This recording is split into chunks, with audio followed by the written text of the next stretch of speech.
उपवास करवा आम शरीर आमको परमिट करूँ से स्थान रे लोकटी को औषध खाई रहिबार अछि किंतु से माने जदि कौन से ओषाव्रत पड़गला औषध न खाइबी से दिनटी को औषध न खाई बिना खाद्य दिनटी को काटिबे एवं तापरे 2-4 दिन बीमार पड़ी परिवार अन्य लोकों को अशांति कराइबे। ये धारणा आमे केमिति परिवर्तन आनी पारिबा? सबुठ बड़ कथा कौन हो कि ये संसार रे जेते लोक क्षीर बिक्री करती समस्ते खांटी क्षीर दियंतिनी मुझे खबर कागज पढ़ुली यूरिया रु मध्य क्षीर तैयारी कर लोक बिकी दियंती सेमिति ए संसार रे जेते लोक धर्म विषय रे परामर्श दियंती घरर बड़ लोक आरंभ करी चैनल रे बसिकी दुनिया को ठकुवा बृहत ठक मान पर्यंत दले बद्ध पागल ए संसार अच्छी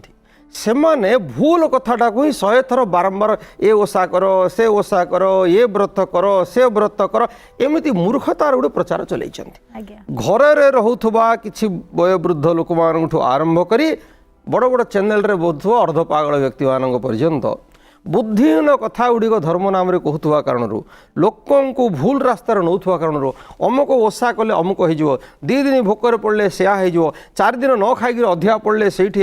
5 दिन पर्यंत किसी ना जीभ काटिक मंदिर में देदेले आप ईश्वर उपासना ये जो मूर्खतापूर्ण प्रचार गुड़िक समाज में चली एथिपाई लोक साधारण लोक अच्छा साधारण लोक कौन विचार करोटा सरल मार्ग सियाड़े पड़ेगा एमती किसी हम ना सबुठ बड़ कथा है परमात्मा कौन सी जबरदस्ती द्वारा परमात्मा केवे का मिलती भोकरे मरवा द्वारा मुझे तुम पचार गोटे पिलाटे पाठ पढ़िले परीक्षा भल मार्क आड़